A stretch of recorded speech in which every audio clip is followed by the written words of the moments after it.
ของใส่ดีบ่ยกนิ้วให้ป้าแสดงว่าเอาของมาขายนี่มีแต่ของไทยบ่ใช่เบอร์นี่จ้านี่อัมพวามียังในของไทยสุรสโอ้สุรสพอเอาขอสิซื้อซอยจากอีกอันนึงขนมไทยโอ้รสดีไทยว้าวตาลทรายไทยโอ้น้ำพี่น้อง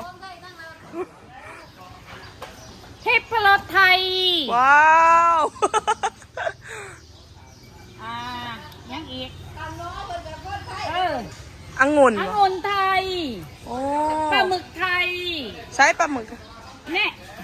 โอ้นี่เนาะปลาหมึกไทยว้าวไลปอนเอฟไทยว้าโถบาโอตลาดเมืองคงเซโลนนี่นะพี่น้องตายมาหอดตลาดนอกเดียวสิพาไปรอเบิ่งตลาดว่ามีอีหยังเนี่ยว่ามีอะไรบ้างนะทุกคนเอากระเจเราน่าจะเอาละนี่เนาะอันนี้ก็จะเป็นตลาดผักมีผักมีตะกะแยงโอ้โหก็จะเป็นผักเนาะเดี๋ยวย่างหลัดด้วยเพราะว่าย่างเขาทางไหนมันอะไรมันก็จะเป็นตลาดเมืองคงเนาะฮะ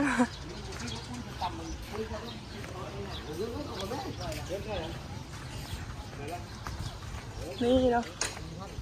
เอาไปทางไหนเด็กโอ้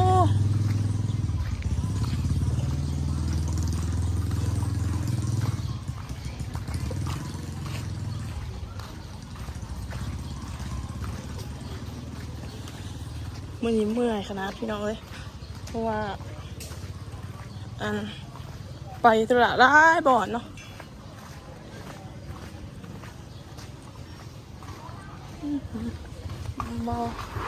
อันนี้ก็จะถ้าจอนนานจะปิดแต่เนาะเพราะว่าน้องตายมากอันนี้เกิน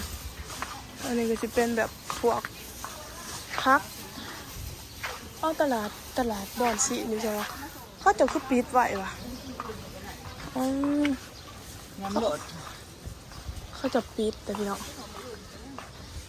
ต้องใช้คล้ายดีได้เพราะว่าปกติเขาจะสิมาแต่เสาร์เลยหลักนานจะมีมั้งมาอันนี้ก็เลยแต่ว่าเขาจะคือปิดแบบนี้เนาะแปลกเว้ยเขาจะปิดเดี๋ยวมาเบิ่งสินค้านะพี่น้องสินค้าที่เขานำมาขายเนาะอันนี้อะไรมีแต่สินค้าไทยทั้งนั้นเนาะเกลือซื้อเกลือเนี่ยนี่เนาะนี่มีแต่แบบนำมาจากประเทศไทยนี่เป็นของไทยแบบโอ้โหน้ำปลาคุณนี่เนาะแม็กกี้หรือว่าน้ำจอกน้ำจิ้มล้วนแต่เป็นของไทยทั้งหมดเนาะนี่เห็นบอกสินค้าไทยทั้งนั้นทุกคนเอาเกลือจ้ะเกลือแม่เอาเกลือ2 ถุงเม็ดหน่อยหรือเม็ดใหญ่เอามิดใหญ่เนาะเม็ดใหญ่เบอร์ท้องเท่าไหร่จะมีส้มชิ้นหาส้มกระเป๋เอา2 ถุงป้าดีเนาะพี่น้องสินค้าโอ้โหส่วนได้แบบสินค้าไทยเยอะเนาะมีแต่ของไทยแล้วไหมเนาะเพราะว่ามันมีคุณภาพเป็นบ่นี่ใช่ป่ะเพราะว่าแม่เพิ่นเอาแต่ของไทยได้มาขายนี่พี่น้องแบบของไทยเป็นยังดีของไทยมันดีป่ะแมนนี่การันตีจากแม่ค้าเลยนะทุกคนผลิตมันบ่นี่ตัวเนาะสินค้ามีแต่สินค้าไทยเนาะพี่เนาะการันตีจากแม่ค้าที่ขายของที่ตลาดและนำแต่สินค้าไทยมาขายเพราะว่าสินค้าไทยมีคุณภาพและก็คนลาวนิยมใช้คนไทยเพราะว่าของไทยมีคุณภาพอะไรเนาะ นี่นะจ๊ะ จ้า นี่ขอบใจแม่หลายๆเด้อนี่เนาะพี่น้องยืนยันจ้ะไหมคะเอาอีกบาทหนึ่งของใส่ดีบ่ ยกนิ้วให้ บาทแสดงว่าเอาของมาขายนี่มีแต่ของไทยบ่ ใช่เพื่อนี่จ้านี่อัมพวา เออมีหยังในของไทย สุรส โอ้สรวดพร้อมเอาขอสิซื้อซอยเจ้าอีกอันหนึง ขนมไทย โอ้ รสดีไทย ว้าว ตาลทรายไทย โอ้น้องพี่น้อง เทพรสไทย ว้าว ยังอีกองุ่น อ เหรอง ุ่นไทย โอ้ ปลาหมึกไทย ใช้ปลาหมึก เนี่ย โอ้นี่เนาะปลาหมึก ป ไท ลาย หมึก นี่ ไทย ว้าว ไลปอนเอ็บไทย ว้าวโถ ปลาโตเป็ดไทย โอ้ เป็ดบะไรเกลือ อ๋อเป็ดพอได้เกลือเนาะเป็ดโปนี่โอ้พี่น้อง สบายซื้อมาแล้วสบายบริเฮ็ดหยัง โอ้เนาะ ห้ามแกบกับบกิน เออเอาอันนั้นอีกผักเทียมทุ่งหนึ่งแม่เท่าไหร่ ให้น้องซื้อหลาย นี่เนาะป้าดเนี่ยคือแบบว่าหูจักสินค้าไทยร้ายขนาดนี้ ๆจ้า เพี้ยนมากวะ เรียนจ้า โอ้ ของไทย เป็นยังคือเบา ไม่อั้นไม่อั้ เป็น นยังคือเบเอาของเบียดของจีนมาขาย ของเบียดจะมีอยู่บุส่วนหลาย อ๋อส่วนน้อยเนาะ ของเบียดจ้า ไทยจ้า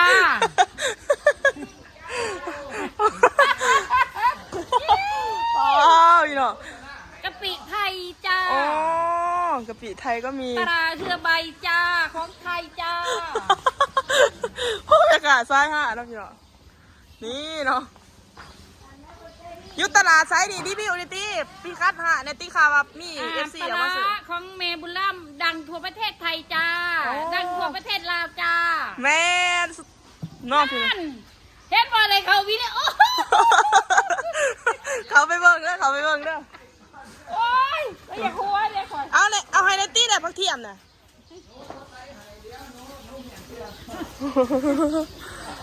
หนูเถาตัวนี้ เท่าไหรอ่ะ 20 20,000บ่ จ้า นี่20แปลว่า20เนาะ 20 นี่นะพี่น้องหาแม่เพิ่นส่วนหลายมีแต่ของไทยทั้งนั้นเด้อจ้า ส่วนหน่อยเนาะของเบียดของลาวน้อยส่วนหน่อยเนาะ มีเบียดก็ได้เบียดนี้เอ้า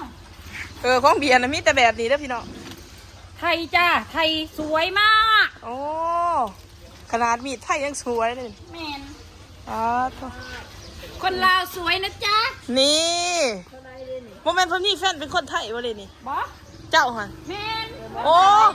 พี่น้องมีแฟนเป็นคนไทยอีก ที่พัด นี่เนาะ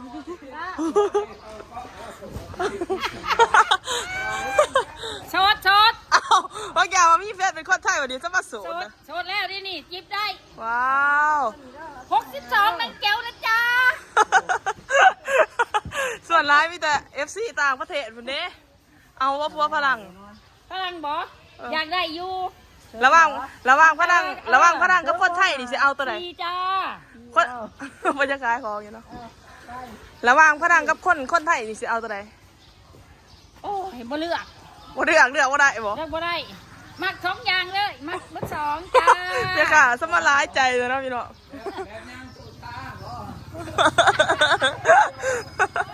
โอ้เบียขาซ้ายฮะนะพี่น้องนี่ฮะเพื่อนอีหยังมื้อนี้เขาเจ้าคือปิดตลาดไว้ไทแม่ บ่มีคนลูก โอ้ ไปเห็นหน้าเบิดเลยจ้า โอ้ตลาดนี่ก็สิเงียบได้พี่น้องนี่เนาะอ๋อโธ่เขาไปเห็นหน้าเวิร์ดโอเคแม่ขอบใจหลายเด้อนี่เนาะพี่น้อง อยู่ไสล่ะนี่ อยู่หวานทั้งแหกอยู่หวานเมืองโค้งเขานี่แหละหมอมาถ่ายคลิปไพ่สิมาเอาข้อมูล มาถ่ายคลิปดงแมน YouTube YouTube น้องต่าย ได้ สาวเราว ปั่นแม่นี่เด้อ ฮะ ปั่น กันคนเบิ่งจะร้ายกันไรเด้อเนาะ ฮะ มันต้องตามยอดวิว หมอ เออ 62นะจ้า โอ้เมียค่ะ จีบได้ แฟนจะตายแล้วเหรอ แต่ว่าชด โอ้โซบแต่มาโซดอีก บ่สดแล้วบ่สดเลยลูก62บ่สด เออ ไหนฮะแล้วบ่สิสด นี่เอายืนยันอีกบาทหนึ่งของที่ตลาดส่วนมากมีแต่ของไทย เพราะว่ามีคุณภาพพันแน่เนาะพี่น้อง จ้า พี่น้องพังไทยเพิ่นกระเบิ้งแล้วก็เพิ่นกระยิบน้ำได้นี่ เห็นได้ เพ แล้ว ราะว่า ดีใจแล้วค่ะ ดีใจแล้วเพราะว่า คนไทยก็สวย คนลาวก็สวย เนาะ แมนคนเฮ็ดคลิปก็สวย โอ้คนเน็ตคิวก็สวยอีก คนเฮ็ดคลิปก็สวย ขอบคุณจ้า แค่ละวะจ้า โสดแล้วจังมาคนเดียว โสดบ่ แมน จีบได้เนาะ จีบเลยจีบเลยเขาไปเบิ้งเลยใครอยากเบิ้งใครอยากเบิ้งเดี๋ยวนี้ อยู่วันใดเลย อยู่ช่อง YouTube น้องต่ายสาวลาว น้องตายสาวละมาแล้วเรียนยังไงบ่ ได้ เพราะว่าบ้านแรกผู้นี้คอยเอาเจ้าลงมาจะเขาให้โปรโมทช่อง นี่เนาะพี่น้องโอ้พันยาเน้นผู้บ่าวได้เฟซมาจากแกว่าอยากเอาเฟซนี่ เขาโดนยืนได้ของกระเบื้องวัด62 58หาครู โอเคไปก่อนแม่ขอบใจเด้อ ให้เพิ่นมาหาครูอยู่ล่างนี่เด้อ ให้ผู้บ่าว เพิ่นลงเพชรให้นา ให้ผู้บ่าวไทยบ่ พวกโสดฮะ โอ้ หา18ปีหาครูเที่ยว โอ้ หาเอาเป็นเพื่อนเงาทางเล่าอุ้ยเยอะแยะ ว้าว อันนี้แต่ไม่ไงเอาเขาไงนะ อะไรอย่างนั้น FC แล้วเดี๋ยวเป็นไงของน้องอันนี้ อ๋อไอแม็กค่ะหมอ แม่น ไอ้แม็กเหรอ นี่เยอะเลย เรามาเลยอยู่ แล้ แล้ว ว คอยว่ายังเกาะโอ้วันนี้มันสดยังก็ต่อเพิ่นเขาไปเปิดบังเฮนของว้าว โอเคแม่ขอบใจเด้อ จ้า ขอบใจหลายๆไปก่อนนี่น้องพี่น้อง เพื่อนไทยได้ลูกแม่เพื่อนไทยเด้อ โอ้อ้าวมีแพทย์เป็นคนไทยบ่ ไทยป้าแล้ว โอ้ป๋าแล้วยังคือป๋า ฮะ ยังคือป๋า ก็เมืองเขาเลย โอ้ไปป๋า แม่น ป๋าพี่ ขึ้ น้อน ง ฮอดอยู่บอกขึ้นมาแน่เด้อ เออขึ้นหออยู่เนาะ จังหวัดพิษณุโลก โอ้ไปคิดหออยู่เด้อนี่เมาอะไรได้คนเบิ่งไลน์ ฮอด นี่ เลยเด้อ เออพี่น้องพี่น้องตอนนี้ก็ยังอยู่คนเดียวบ่ โสดจ้า โอ้โสดอีกขอบใจขอบใจพี่น้องพี่น้องนี่แหละกากการันตีให้จากปากแม่ค้าที่ตลาดเนาะพอกันใหม่คลิปหน้าเด้อบ๊ายบายฝากกดไลค์กดแชร์กดติดตาม เพื่อเป็นกำลังใจให้น้องตายเลยเด้อจ้าบ๊ายบาย